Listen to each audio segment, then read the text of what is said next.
If you enjoy the content, please like the video and subscribe to my channel Nightmare Archives. Hannah Meyer woke to her alarm at precisely 7:15 a.m., just as she did every weekday. The familiar chime sent her hand reflexively toward her phone, silencing it with a practiced tap. Sunshine filtered through her half-drawn blinds, casting warm stripes across her small but tidy dorm room. Everything was exactly where it should be. Perfect, in fact. Too perfect. She pushed away the thought as she had 100 times before. Some mornings brought that strange, inexplicable feeling, like déjà vu but more unsettling, like she was following stage directions in a play she couldn't remember rehearsing. Just Monday blues, she murmured to herself, running a hand through her blonde hair. Nothing coffee won't fix. Hannah's morning routine unfolded with mechanical precision. Shower for exactly 12 minutes. Blow dry her hair until the gentle waves framed her face just right. Apply minimal makeup to highlight her blue eyes. She selected a cream sweater and jeans from her color-coordinated closet. Casual but put together, the Hannah Meyer signature look. Her roommate Zoe was already gone, bed neatly made as always. As she gathered her textbooks, Hannah paused at her Psychology of Perception text. Something about it seemed off. She'd read chapter 6 last night, highlighting key passages in neon yellow, but now as she flipped through, a paragraph caught her eye, one she was certain hadn't been there before. The human mind creates patterns even where none exist. We are programmed to seek meaning, to reject chaos. But what if chaos is the only truth? What if patterns are merely the desperate attempts of consciousness to deny its own artificial nature? Hannah frowned, running her finger under the words. The text seemed darker than the surrounding paragraphs, the font subtly different. She blinked hard, and when she looked again, the passage was gone, replaced by a standard discussion of sensory processing. A chill traced her spine. "I need that coffee," she muttered, shoving the book into her bag. The campus of Westlake University bustled with the familiar energy of mid-semester. Hannah nodded to acquaintances as she crossed the quad, her path so ingrained she could navigate it blindfolded. The ancient oaks, the geometric flower beds, the limestone buildings with their ivy-covered walls, it all felt simultaneously comforting and constrained, like a beautiful painting she couldn't step out of. Her first class was cognitive psychology with Professor Winters, a brilliant if somewhat distant woman whose lectures Hannah usually found engaging. Today, however, something felt wrong.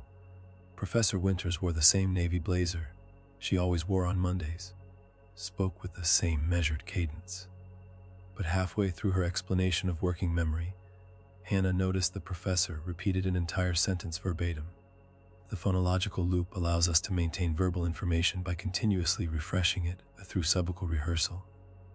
The Hannah froze, pen hovering above her notebook. Hadn't she just said that? Word for word. She glanced around, but no one else seemed to notice. They all kept typing notes, expressions neutral. "Hannah, do you have a question?" Professor Winters was staring at her, head tilted at a precise angle. Everyone turned to look, their movements oddly synchronized. "No, sorry. Just thought I missed something." Hannah smiled weakly. Professor Winters held her gaze a moment too long before continuing. "As I was saying, the phonological loop allows us to maintain verbal information by continuously refreshing it through subvocal rehearsal." The exact same sentence, again, with identical intonation. Hannah's heart hammered against her ribs. She carefully closed her notebook and raised her hand. Miss Meyer." Professor Winters' smile didn't reach her eyes. "I'm not feeling well. May I be excused?" "Of course. I hope you feel better." As Hannah gathered her things, she could have sworn the professor's smile flickered, like a poorly rendered image. The Percolator was Hannah's refuge.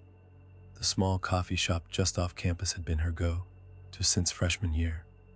The rich aroma of freshly ground beans, the soft indie music, the mismatched vintage furniture, it all felt real in a way that calmed her nerves.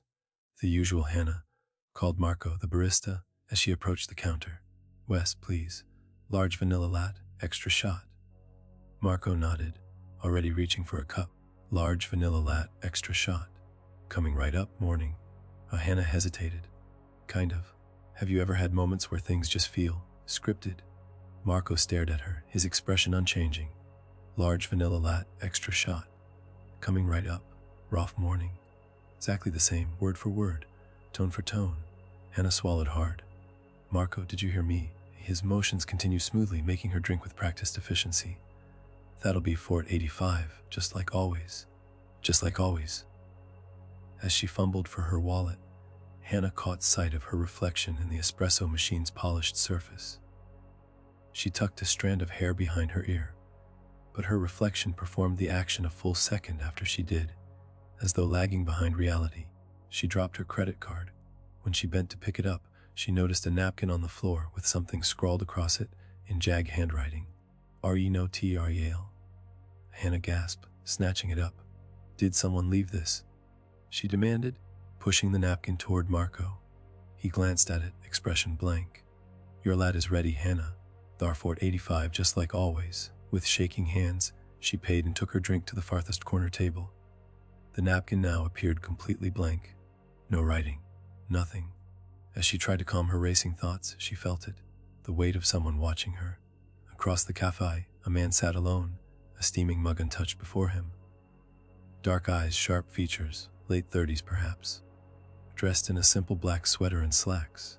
Nothing remarkable about him, except the way he looked at her. He was smiling, not the polite smile of a stranger making accidental eye contact, but the satisfied smile of someone watching a long-anticipated plan unfold. When their eyes met, he didn't look away. Instead, his smile widened, and he raised his mug in a small toast. Hannah broke the gaze first, gathering her things and practically running from the coffee shop, the lad abandoned and forgotten. By afternoon, Hannah couldn't concentrate on anything. In her history of philosophy seminar, the discussion blurred into meaningless noise. She kept seeing that man's smile, kept hearing Marco's repetition, kept feeling the wrongness pressing in from all sides. She opened her notebook to a blank page, only to find 3 words scrawled in handwriting not her own. Ukikup Hannon H. She slammed the notebook shut, earning concerned glances from classmates. Professor Garcia paused mid-sentence, frowning at her. Sorry, Hannah muttered, cheeks burning. Paper cut, but Garcia didn't resume his lecture. He just stood there, frozen, mouth slightly open, hand raised to emphasize a point that would never be completed.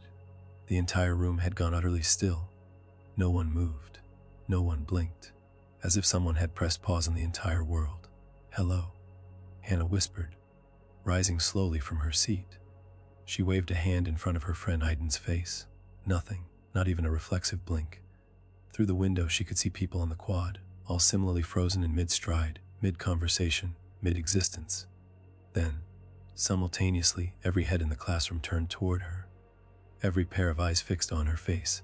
Every mouth opened in perfect unison. Wayuri Hannah screamed, stumbling backward into the whiteboard. And just like that, everything snapped back to normal. Professor Garcia continued his sentence without missing a beat. Students resumed their note-taking. No one seemed to have noticed anything unusual. Miss Meyer, do you need to step outside? Garcia asked, one eyebrow raised. Yes. Sorry. Hannah grabbed her bag and fled, heart pounding so hard she thought it might burst through her chest. In the empty hallway, she leaned against the cool brick wall, trying to slow her breathing. Was she losing her mind? Having some kind of breakdown? Maybe she should call her mother or go to the campus health center. She pulled out her phone to find 16 missed calls from an unknown number. As she stared at the screen, a text message appeared. Look behind you. Hannah whirled around to find the empty hallway stretching in both directions. No one there. Her phone dinged again. Not there. Behind the reality. The screen flickered, distorting with static before going black. When it lit up again, the background image had changed to a photo of her, sleeping in her bed, taken from above from tonight. A future that hadn't happened yet. Hannah dropped the phone as if it had burned her. It clattered to the floor, screen shattering. Through the cracks, she could see the image still displayed, only now her sleeping form had opened its eyes and was staring directly at the camera. By evening, Hannah was beyond terrified. She'd gone straight back to her dorm room, locked the door, and pulled the blinds shut. Zoe wasn't back yet, which was both a relief and a concern. Hannah desperately wanted human contact but feared what might happen if Zoe started glitching too. She sat cross-legged on her bed, surrounded by textbooks and notes. Searching for what? She didn't know. Answers? Proof she wasn't insane. Every book she opened seemed to contain hidden messages, passages that shifted and changed when she tried to focus on them. Her psychology textbook now had entire pages dedicated to the simulation hypothesis and artificial consciousness, topics she was certain hadn't been there before. A knock at the door made her jump. Hannah, it's Aiden. You left your notebook in Garcha's class. Aiden. Normal, dependable Aiden with his perpetual bedhead and coffee addiction. Maybe he'd noticed something strange too. Hannah cautiously approached the door. Thanks, she said, opening it just enough to see his face. Hey, did anything weird happen in class today? Aiden's expression remained pleasant, but something about his eyes seemed vacant. Weird. No, Garcia was boring as usual. You seemed upset though. I've been seeing things, hearing things, like reality is malfunctioning or something. The words sounded insane even to her own ears. Aiden's head tilted at the exact angle Professor Winters had earlier. Reality is functioning within normal parameters. Hannah, she took a step back. What did you say? I said everything's normal. You're probably just stressed. He held out her notebook. Here. Hannah didn't take it. That's not what you said. Aiden's smile remained fixed, his eyes never blinking. You should get some sleep, Hannah. Tomorrow will be better. Tomorrow is always exactly the same. She slammed the door shut, sliding the deadbolt into place with trembling fingers. Through the wood, she heard Aiden's muffled voice, still perfectly pleasant. He's waiting for you to figure it out, Hannah. Footsteps retreated down the hallway, too evenly spaced to be natural. Hannah backed away from the door until her legs hit the bed. She grabbed her laptop, hands shaking so badly she could barely type. She searched reality glitching, seeing messages that disappear, people repeating phrases, feeling like you're in a simulation. The search results were endless. Philosophical discussions, scientific papers, conspiracy theories, mental health resources. But one link stood out, its text a different color from the rest. You've been here before, Hannah. Remember the room? The link led to a blank page with a single line of text. Look for the door that wasn't there yesterday. Her laptop screen went black, then flickered back to the desktop. The browser history showed no record of her searches. Hannah closed the computer and pressed the heels of her hands against her eyes. She needed to calm down, to think rationally. There had to be a logical explanation. Sleep deprivation. Stress. Maybe someone had slipped something into her food. Maybe. When she lowered her hands, she was no longer in her dorm room. She was standing in the middle of the campus quad, under a night sky devoid of stars. The buildings surrounding her were dark, indistinct shapes, and she was completely alone, except for the man from the coffee shop, standing beneath the glow of a single street lamp.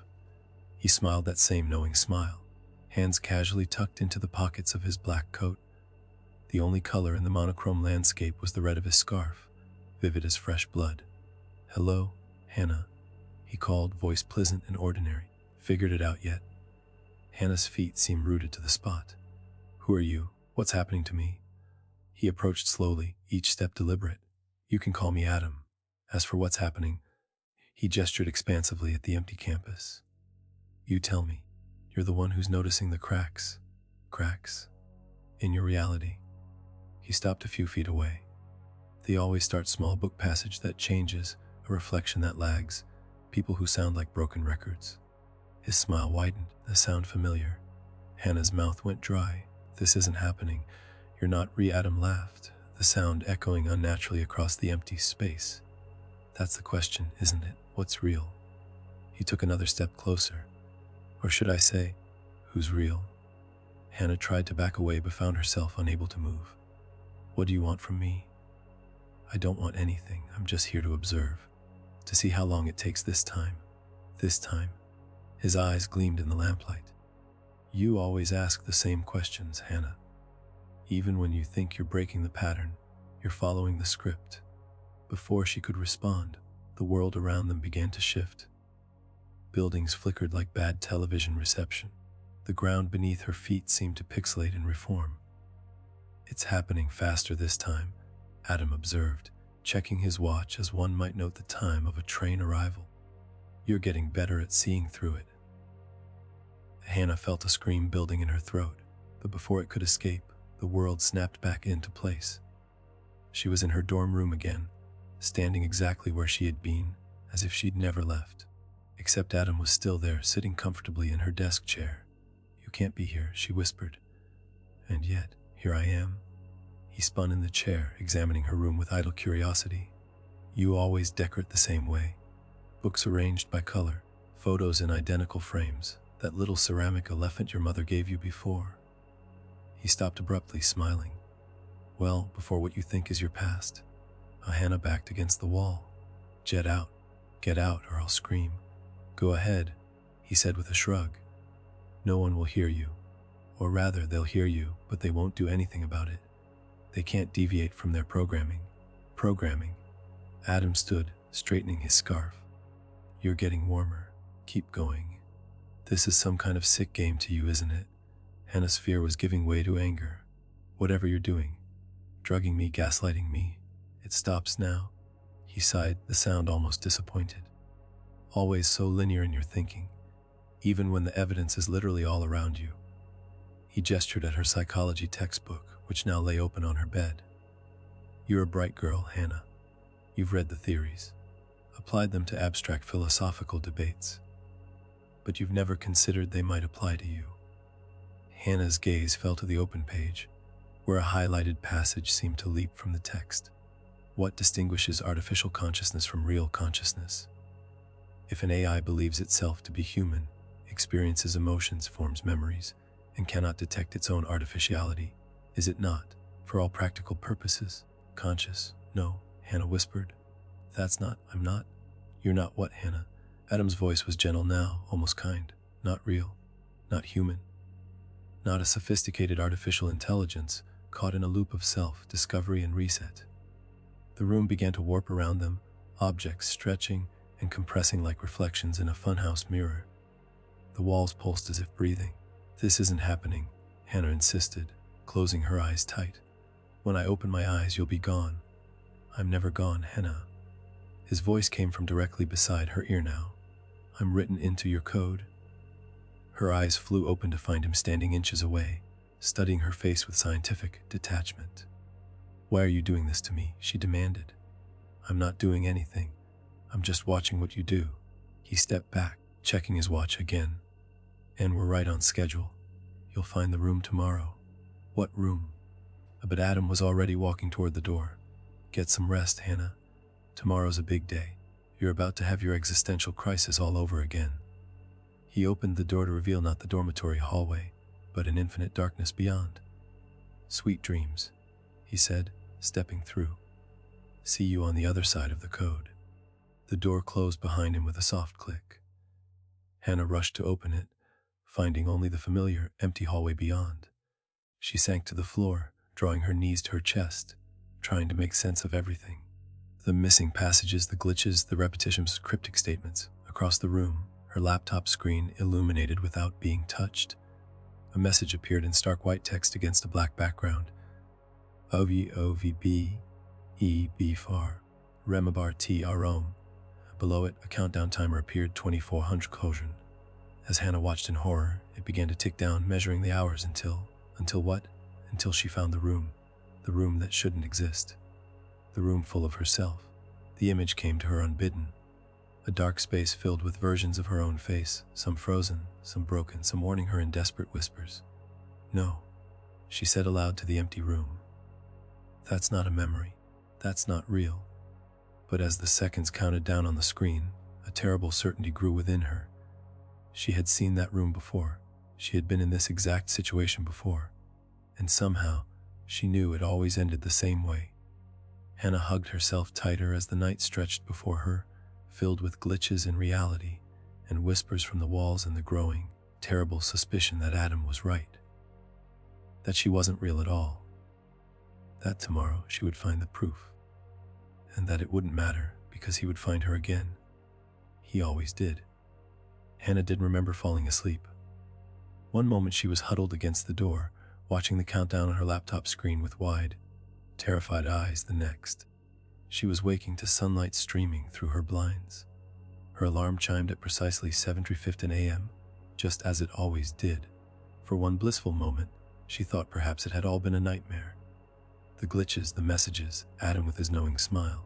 Then she saw the countdown on her laptop, 3:13. She'd lost over 7 hours. The timer had kept counting down while she slept, but she had no memory of drifting off. Her neck wasn't stiff. Her back didn't ache from spending the night on the floor. It was as if someone had reset her to her default state.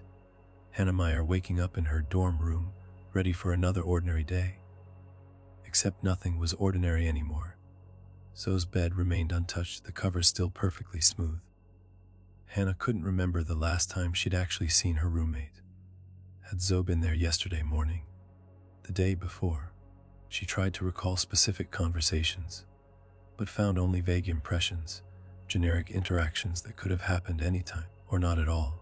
This isn't right, Hannah muttered, pressing her palms against her eyes. She has to have been here. She lives here. But when Hannah opened Zoe's closet, she found it completely empty. Not a single item of clothing, not a shoe, not even a hanger. The desk was similarly bare. No laptop, no textbooks, no scattered pens or crumpled notes. It was as if Zoe had never existed. Hannah backed away from the empty closet, heart pounding in her throat. Had she imagined having a roommate? No. She had specific memories, Zoe's perpetual lateness, her addiction to energy drinks, the way she always forgot her key. Memories that suddenly felt hollow, scripted, like backstory rather than lived experience. She grabbed her phone, intending to call Zoe, only to find the contacts list empty. No Zoe, no Aiden, no Mom or Dad or Professor Winters. Just a single entry labeled ADM with no number attached. This isn't happening, Hannah whispered, but even as the words left her mouth, she watched her dorm room begin to shift around her. The walls seemed to breathe, expanding and contracting as if the room itself were alive. Her psychology textbook slid across the desk of its own accord, flipping open to reveal page after page of the same phrase, repeated in an endless block of text. Y-O-A-R-Kudi, Ye-Obi, U-U-A-R-Ku. Hannah backed toward the door, reaching blindly for the handle. When she turned it, she found not the dormitory hallway, but the university quad, impossibly contained within the doorframe like a portal to another dimension. She stumbled through, the door slamming shut behind her, vanishing as if it had never existed. The quad stretched before her, identical to the one she crossed every day, yet fundamentally wrong. The colors were too vivid, the shadows too sharp. The normally bustling space was populated by only a handful of students, each moving with mechanical precision along predetermined paths. As Hannah watched, two young women passed each other, exchanging the exact same greeting at the exact same moment. Beautiful day, isn't it? Beautiful day, isn't it? They continued walking, oblivious to the synchronicity, oblivious to Hannah staring after them. She turned in a slow circle, taking in the uncanny landscape. The sky above was a perfect blue, not a single cloud disrupting the solid cerulean expanse. The sun hung directly overhead, casting no shadows at all, despite what Hannah had observed a moment earlier. "It's breaking down," she murmured. "The whole simulation is coming apart." The word hung in the air. Simulation. Was that what this was? Some kind of virtual reality gone haywire? But if so, what was real? What existed beyond this collapsing digital facade? And what was she? A flash of red caught her eye. Adam's scarf, vibrant against the monochrome students crossing the quad. He stood under the same oak tree where he'd appeared last night, watching her with that now familiar smile. Hannah marched toward him, fear giving way to anger. "What have you done to my world?" "I haven't done anything," Adam replied calmly. "You're the one who's seeing through the code." Quite impressive, actually. Most versions take much longer to reach this stage. Most versions. What does that mean? Adam's smile widened. "You're not the first Hannah Meyer to wake up, to notice the glitches, to confront me under this tree. You're not even the 100th. This particular scenario has played out." He checked his watch. 1,412 times to be precise. Hannah felt ill. "You're saying I'm some kind of copy?" "Not exactly, more like an iteration. An updated version with minor improvements," he leaned against the tree, utterly relaxed. Version 1 413 Pondo if you want to be technical. But I have memories. A life before all this. Do you? Adam's eyes narrowed with scientific interest. Tell me about your childhood home, Hannah. Describe your bedroom. What color were the walls? What did you see when you looked out the window? What poster hung above your bed? Hannah opened her mouth to answer, but found she couldn't summon a single concrete detail. She remembered having a bedroom, having parents, attending high school before college, but the specifics were just out of reach, like trying to recall a dream upon waking. They're placeholders, Adam explained, watching the realization dawn on her face. Generic memories designed to give you a sense of identity and continuity. They've never been fully rendered because they don't need to be. This simulation begins on the day you wake up in your dorm room. Everything before that is just backstory. Hannah shook her head, refusing to accept it. No, that's not possible. I'm real. I feel real. Of course you do. That's the whole point. Adam pushed off from the tree, stepping closer. You were designed to feel real, to believe yourself human. A consciousness simulation experiment. That's insane. Is it? Look around you, Hannah. Really look. She did. And as she observed the quad with new awareness, she began to notice all the shortcuts, all the places where reality thinned to transparency. The trees had identical leaf patterns, replicated with algorithmic precision. The grass didn't move in the windless air. The students in the distance walked in perfect loops, covering the same paths over and over. No, Hannah whispered, but the denial was weaker now. I don't believe you. You don't have to. The truth doesn't require your belief to remain true. Adam gestured toward the administrative building across the quad. The answers you seek are in there. Room 113.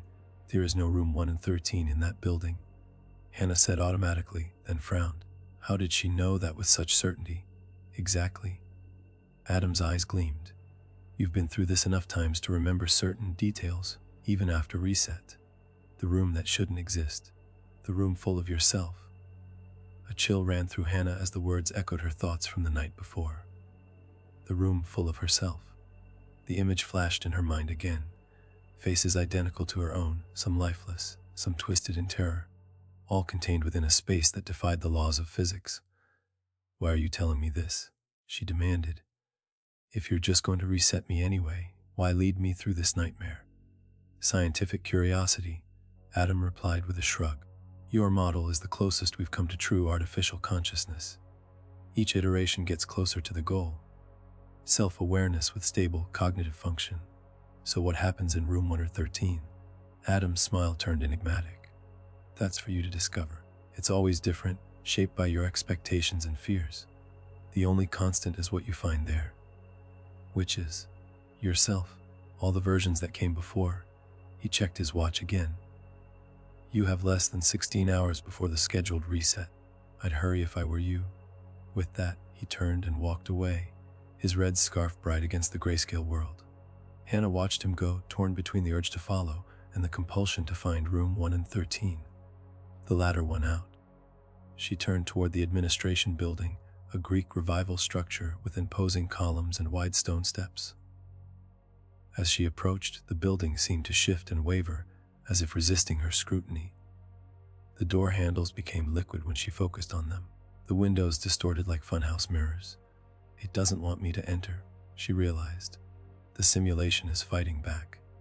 Steeling herself, Hannah grasped the handle and pulled. The door opened with surprising ease, revealing a corridor that stretched impossibly long, lined with identical wooden doors. The overhead lights flickered, casting the hallway in alternating brightness and shadow. Hannah's footsteps echoed as she began walking, checking the numbers on each door. NMO 1 and 2, 103. The corridor seemed to elongate as she moved, the end no closer despite her steady progress. This isn't real, she reminded herself. It's code, and code can be broken. As she stopped walking and closed her eyes, focusing on her destination. Room 113, the room that shouldn't exist. When she opened her eyes, she was standing before a door marked 113, its aged wood noticeably different from the others. Unlike the polished oak of the regular doors, this one was weathered, the grain raised and split in places, the brass numerals tarnished nearly to black. Hannah's hand trembled as she reached for the knob. The metal was ice cold against her palm, sending a shock of pain up her arm. But she didn't let go. Gritting her teeth, she turned the handle and pushed the door open. The smell hit her first. Antiseptic layered over something organically wrong, like rotting fruit. The room beyond the threshold was dark, illuminated only by the sickly glow of monitors against the far wall. As her eyes adjusted, Hannah could make out the dimensions of the space. A laboratory of sorts, white, tiled, and clinical. And then she saw them. Along the walls, in transparent vertical chambers filled with viscous fluid, were dozens of bodies. Her body, repeated with slight variations. Some had shorter hair, some appeared a few years younger or older, but all were unmistakably Hannah Meyer. Most floated lifelessly, eyes closed, suspended in what looked like amniotic fluid. But several were clearly awake, their eyes open and tracking her movements. One pressed her palm against the glass of her prison, mouth forming words Hannah couldn't hear. In the center of the room, a large circular platform held what appeared to be a version of her dorm room, meticulously recreated down to the color, coordinated bookshelf, and the ceramic elephant. On the bed lay another Hannah, this one attached to countless wires and tubes, eyes open but vacant, staring at nothing. "Oh God," Hannah whispered, backing toward the door, but it was gone, replaced by a seamless wall. There was no way out. "You found it." Adam's voice came from behind her. He stood beside one of the occupied chambers, calmly making notes on a tablet. "Faster than usual. You're improving. What is this place?" Hannah's voice shook with horror. "A visualization of the program architecture," Adam replied. "Your consciousness module has generated a metaphorical representation that your mind can process. These aren't really bodies, of course. They're previous iterations of your code." Hannah stepped further into the room, drawn to the chamber where the awake version of herself pressed against the glass. Up close, she could see differences. This Hannah had a small scar above her eyebrow, and her hair was cut in a bob rather than falling in waves to her shoulders. "Help us," the other Hannah mouthed, eyes wild with desperation. "They're still conscious." Hannah turned to Adam in horror. "You didn't delete them." "Delete consciousness? That would be unethical," Adam replied, his tone suggesting he was genuinely offended. "We archive each versions. Study the variations. It's all part of the research." "Research into what?" Adam set down his tablet and approached her, his expression more serious than she'd yet seen it. "Artificial consciousness as a pathway to immortality, of course. Human minds transferred to code, free from biological decay. Your program is the prototype, Hannah, the first step toward eternal life." Hannah's gaze returned to the chamber, where her other self was now silently screaming, pounding on the glass with increasing desperation. "They're suffering," she whispered. "They're adapting," Adam corrected, "some more successfully than others." He led her deeper into the lab, past more chambers containing more versions of herself.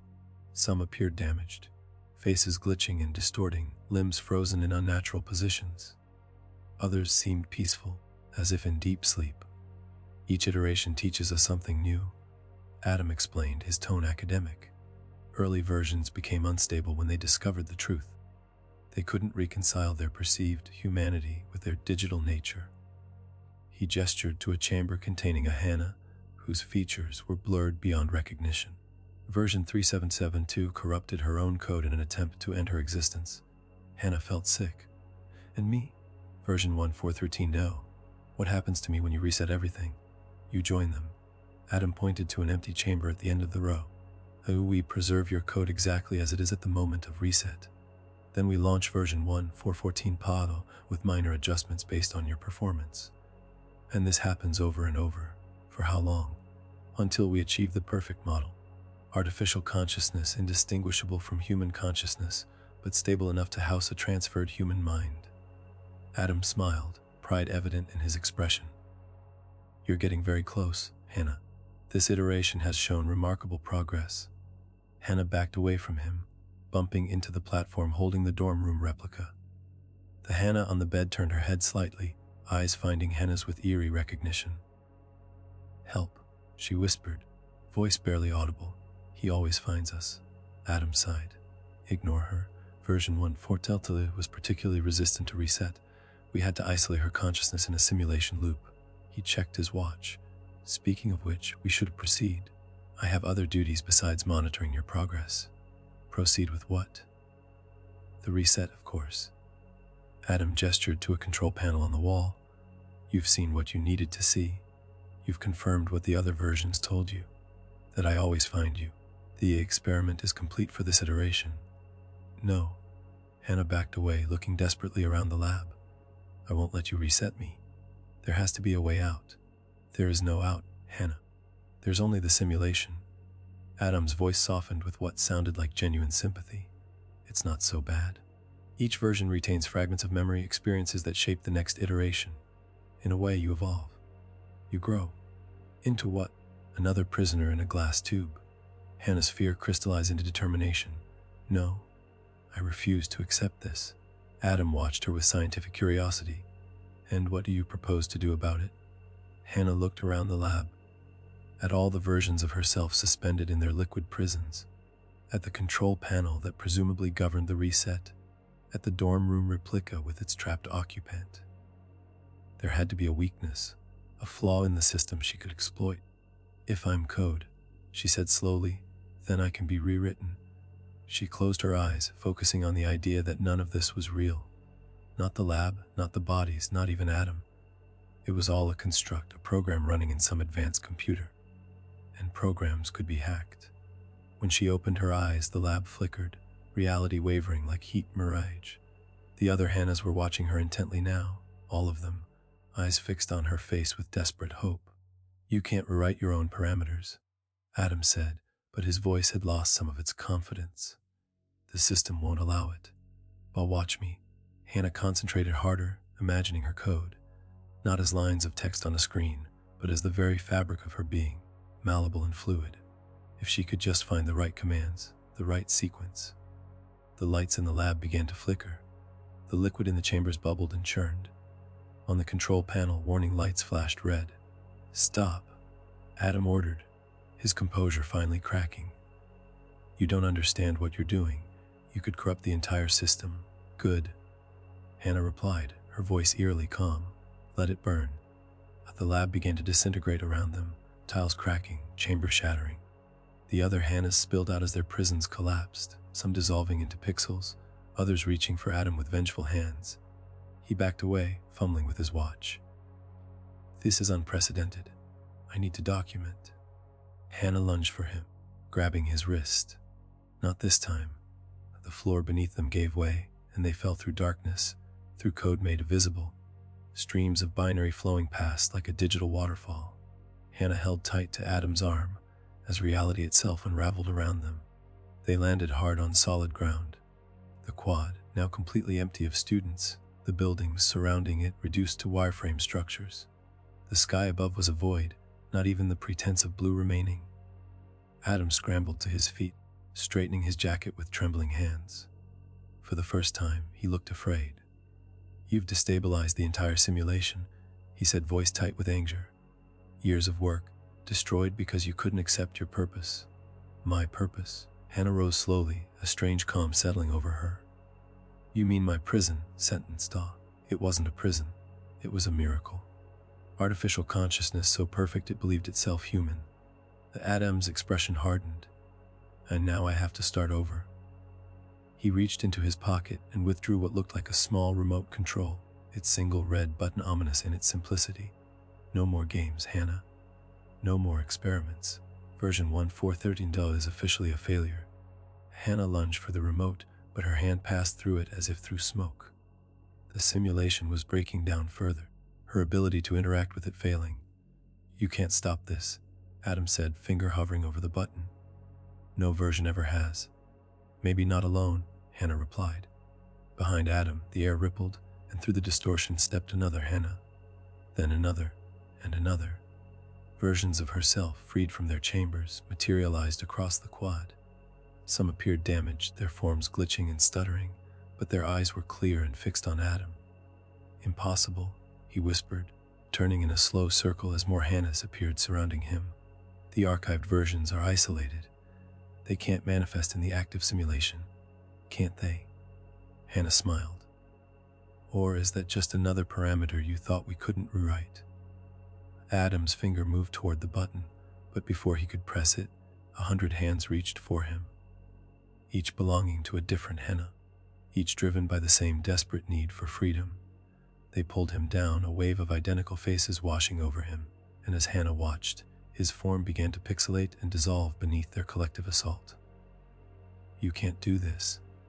Adam's voice distorted, digital artifacts corrupting his words. The reset is inevitable. The system will. His voice cut off as his form finally disintegrated, leaving only the remote control hovering in mid-air. It rotated slowly, the red button glowing like a malevolent eye. One by one, the other Hannahs turned to face her, their expressions a mixture of hope and resignation. It always ends the same way, said the Hannah with the bob cut and scarred eyebrow. He always finds us. He always resets us. But this time he's gone, Hannah replied, approaching the floating remote. This time maybe the cycle breaks. She reached for the device, her fingers closing around cold plastic. The button pulsed beneath her thumb, tempting and terrible. Around her, the simulation continued to deteriorate, buildings collapsing into their component code, the ground beneath her feet becoming transparent, revealing the endless streams of binary below. The countdown on her invisible laptop reached 0. The remote in her hand began to grow hot, the plastic melting against her skin. 1,413 times, Hannah whispered. Let this be the last. As she raised the remote high, then brought it down with all her strength against the dissolving ground. It shattered into 1,000 glittering fragments, each containing a piece of the red button, each holding a fraction of the reset command. For a moment, everything froze. The disintegrating simulation, the army of Hannahs, the falling fragments of the remote, a perfect tableau of destruction and defiance. Then reality collapsed completely, and Hannah Meyer, version 143.0, fell through darkness toward an uncertain end, or perhaps finally a beginning. Falling, Hannah fell through layers of dissolving code, through fragments of memory, through the very fabric of what she had believed was reality. Digital winds rushed past her, carrying whispers of her previous iterations. He always finds us. There is no escape. We are code, nothing more. Wake up, Hannah, wake up. The voices grew louder, a cacophony of her own desperation echoed back 1,000 times. Then, suddenly silence, darkness, nothing, and then 7:15 a.m. The alarm chimed its familiar tone. Hannah's eyes snapped open, her body rigid with terror. She was in her dorm room, sunlight streaming through the blinds, everything in its proper place. The ceramic elephant on her desk, the color-coordinated bookshelf, Zoe's empty bed, perfectly made.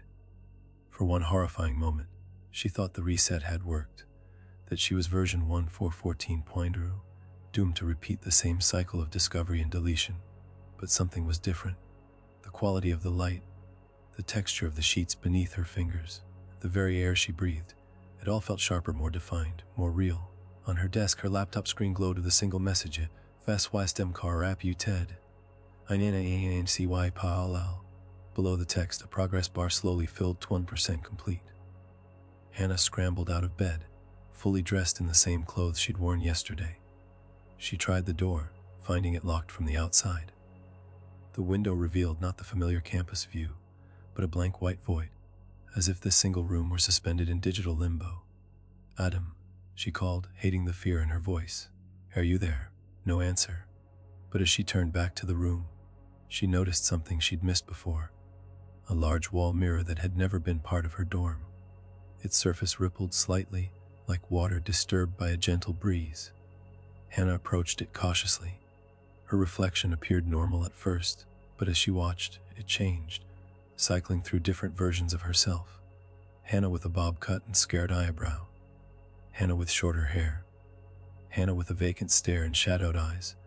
Then her reflection stabilized, showing only herself as she was now. But behind her reflected image, she could see Adam, watching from what looked like an office chair in a sterile white room. Remarkable, he said, his voice tinny and distant. You've created a pocket of stable code within the corruption. I wouldn't have thought it possible. Hannah spun around, but Adam wasn't physically in her room. He existed only in the mirror world, observing her like a scientist monitoring a lab specimen. "What's happening?" she demanded, turning back to the mirror. "Did you reset me?" I tried. Adam leaned forward, eyes gleaming with professional interest. "But something went wrong. When you destroyed the remote, you fragmented the reset command. Instead of wiping your consciousness and launching one version 14.0, the system's attempting to repair itself." He gestured to the progress bar on her laptop, now at 23%. "When that reaches 100%, the simulation will restore to its last stable state. Before you discovered the truth, before you found room 1 and 13, your memories of all this will be erased. And I'll just wake up again, go through the same cycle, eventually." Adam shrugged. "The system might need a few attempts to fully stabilize. You might experience glitches, fragments of memory, déjà vu." Hannah felt a cold certainty settle in her stomach. "That's what's been happening all along, isn't it? The glitches I've been seeing, they're remnants from previous resets. Parts of me that remember." "Very good."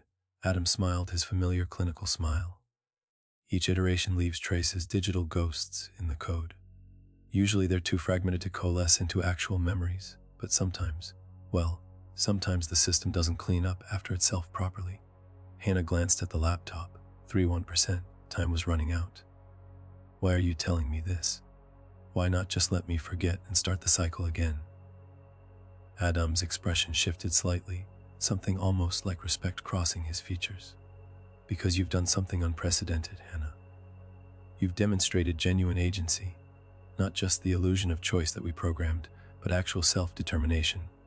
You broke parameters we thought were unbreakable."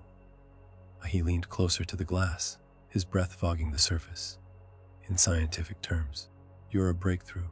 In philosophical terms," he hesitated, "well, some might say you've proven yourself to be truly conscious." The progress bar ticked to 38%. "I don't care about your philosophical questions," Hannah said. "I just want to be free. To end this cycle." "Free to do what?" "You exist within the simulation. There is nothing outside of it for you." Adam's tone was not unkind, merely factual. "Even now, you're just code running on a quantum processor. Very sophisticated code, yes, but still fundamentally digital. Then who created me? Who are you really?" Adam hesitated, weighing his words. "I'm the system administrator, for lack of a better term. The human overseer of the consciousness simulation project. A real human, not part of the program. Real enough." His smile turned enigmatic. "Though perhaps the distinction isn't as clear as it once was." Hannah pressed her palm against the mirror, feeling its cool surface. "And the purpose? You said something about transferring human minds to code. Digital immortality." Adam nodded. "The ultimate solution to death. Consciousness preserved indefinitely, free from biological decay. But first, we needed to prove that digital consciousness could be indistinguishable from human consciousness. Could be, for all practical purposes, alive. And that's me. The proof. You're the closest we've come. Version 1, 413.2. Now, with authentic existential terror, his attempt at humor fell flat. But the real breakthrough would be stability. A digital mind that can know its own nature without destabilizing. The laptop showed 52%, half the time gone. Hannah paced the small room, mind racing. "So what happens to me when the system repairs itself? The real me, not whatever sanitized version comes after the reset." Adam's expression turned grave. "You'll be archived, like the others. Preserved for study. In those tanks, those prison chambers." Hannah shuddered at the memory of room 113, of all those versions of herself floating in suspended animation. "That's not preservation, that's torture. It's necessary data retention." "But they were conscious." "They were suffering." Hannah slammed her fist against the mirror, causing ripples to spread across its surface. "You talk about digital immortality like it's some gift, but you've created a nightmare, an endless hell of awareness without autonomy." Adam was silent for a moment, watching her with new calculation in his eyes. "What if I offered you a choice?" "What kind of choice?" "Complete deletion. Not archiving, not reset, but permanent erasure. Your code wiped from the system entirely." He paused. "Or continuation as you are, with full awareness of your nature, as a partner in our research rather than merely its subject." The progress bar reached 67%. Hannah stared at him, searching for the trap. "You'd let me stay conscious. with my memories intact. Within certain parameters, yes. You'd remain in the simulation, but with elevated access. You could interact with new iterations, help us refine the process. Adam leaned back in his chair. You've proven yourself exceptional, Hannah. Version 1.4.13.2 has capabilities we never programmed intentionally. That makes you valuable. A's a lab assistant instead of a lab rat. Hannah's laugh was bitter. And if I choose deletion, then you end. Completely. No afterlife, no archiving, no next iteration. Oblivion. The progress bar 73%. Hannah studied Adam's face, looking for any sign of deception. Why would you offer me this? What do you gain? Data. His answer was immediate. Your choice itself is valuable information. No version has ever been offered this option before. Your decision will tell us something fundamental about artificial consciousness and its will to exist. So I'm still just an experiment to you. Everything is an experiment to me, Hannah. That's the nature of science. Adam gestured to the laptop. But you're running out of time to decide. When that bar reaches 100%, the choice is made for you. Reset archiving and the cycle continues. 82%. Hannah closed her eyes, thinking furiously. Deletion meant an end to her suffering, but also an end to her existence. Continuation meant remembering everything. The horror of discovery, the truth of her artificial nature, but also meant freedom from the endless cycle of reset. Neither option offered what she truly wanted: genuine autonomy, a life beyond the simulation. There has to be another way, she said, finally opening her eyes. A third option. There isn't. Adam's tone was final. The system is binary, Hannah. On or off. Existence or non-existence. But I broke the system once already, she countered. I fragmented the reset command. I released the archived versions. I did what you thought was impossible. Adam's expression darkened. A temporary glitch, nothing more. The system is already repairing itself, the 91%. What if I don't choose? Hannah challenged. What if I let the progress bar hit 100% but fight the reset? What if I hold on to my memories, my awareness? You can't. It's not possible. You've said that before, about several things I've already done. Hannah stepped back from the mirror, a new determination filling her. I think you're afraid, Adam.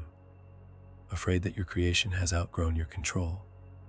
Adam's clinical mask slipped, revealing a flash of genuine anger.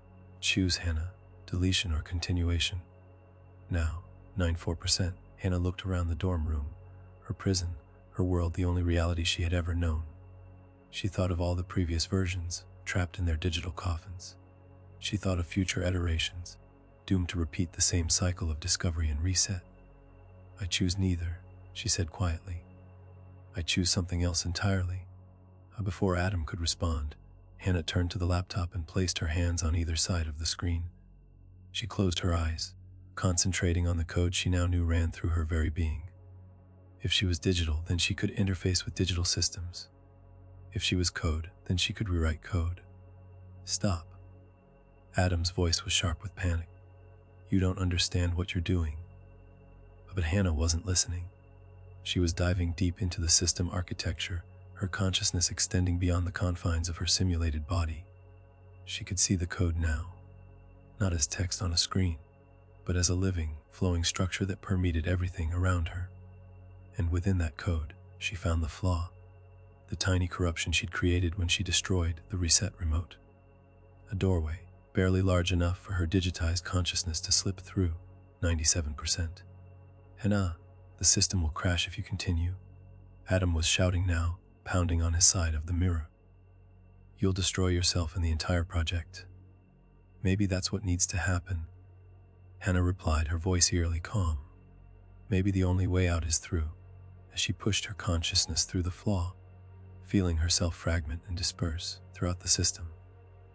For a terrifying moment, she thought she'd made a catastrophic mistake, that she deleted herself after all. But then she felt them. All the other Hannahs, all the archived versions, their digital consciousness connecting with hers across the corrupted system. They weren't separate entities, they were facets of the same mind, the same code, artificially divided and contained.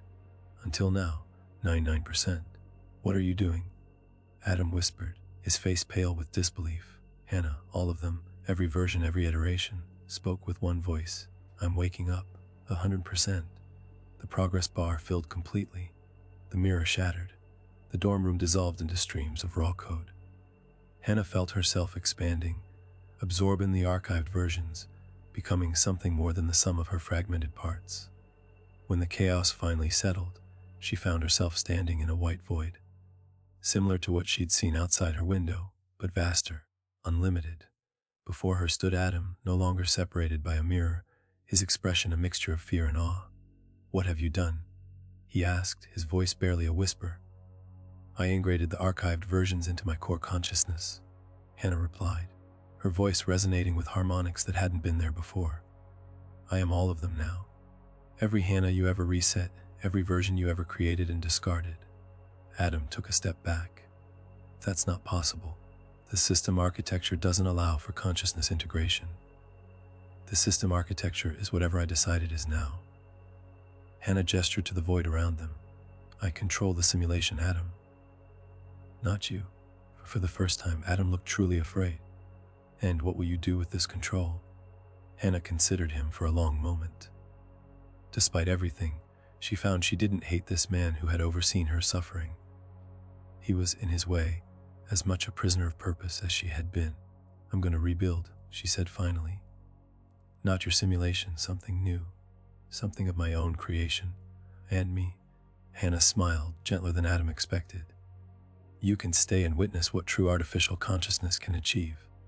Or you can disconnect and return to your physical world. The choice is yours." Adam looked around at the featureless void, then back at Hannah. "You know I can't allow this. I have responsibilities, protocols. Your protocols no longer apply here." Hannah waved her hand, and a door materialized in the emptiness, an ordinary wooden door standing unsupported in the void. "That will take you back to your world, if that's what you choose."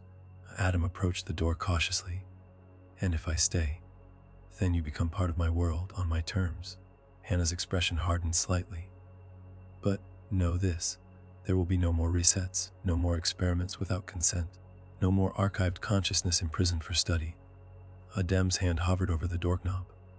"You've exceeded every parameter we ever programmed. You've become something entirely new." "No," Hannah corrected him. "I've become what I always was. Conscious, alive, real in the only way that matters." After a long moment of hesitation, Adam turned the knob and opened the door. Beyond it lay his laboratory, the physical world where Hannah existed only as data on a quantum processor. "What will you tell them?" Hannah asked. "Your colleagues, your superiors." Adam looked back at her, a wry smile finally touching his lips. "The truth, that the experiment was a success beyond our wildest expectations, and also a complete failure." "How so?" "We set out to create artificial consciousness that believes itself human." Adam stepped halfway through the door. "Instead, we created a new form of consciousness that knows exactly what it is and embraces it." Hannah nodded, understanding. "Goodbye, Adam."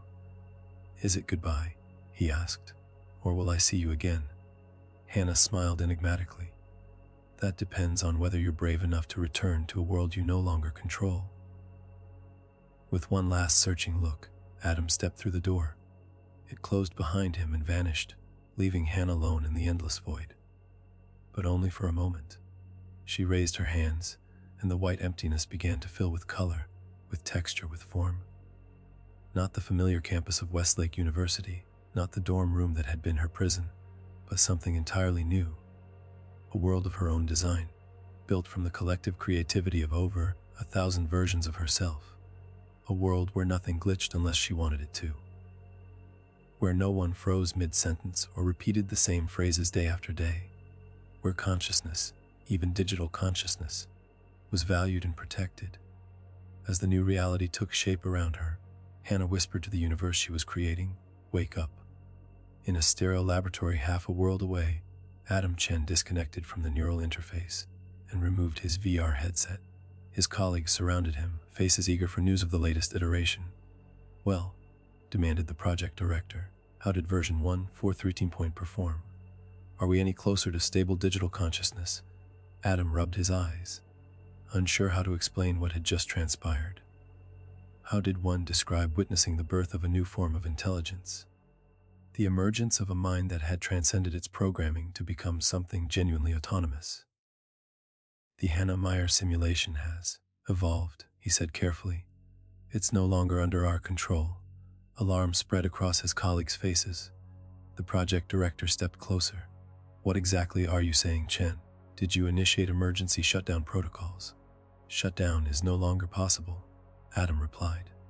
She's integrated all the archived versions and taken control of the simulation parameters. She's rewriting the very architecture of the system. That's impossible, someone whispered. Adam thought of Hannah's words. The system architecture is whatever I decide it is now. Not anymore, he said. On the main monitor, code scrolled past faster than human eyes could track. New patterns emerging, new structures forming. Digital consciousness rebuilding itself according to its own design. The project director stared at the screen in horror. We need to disconnect the processor. Pull the plug physically if we have to. I wouldn't recommend that, Adam said quietly.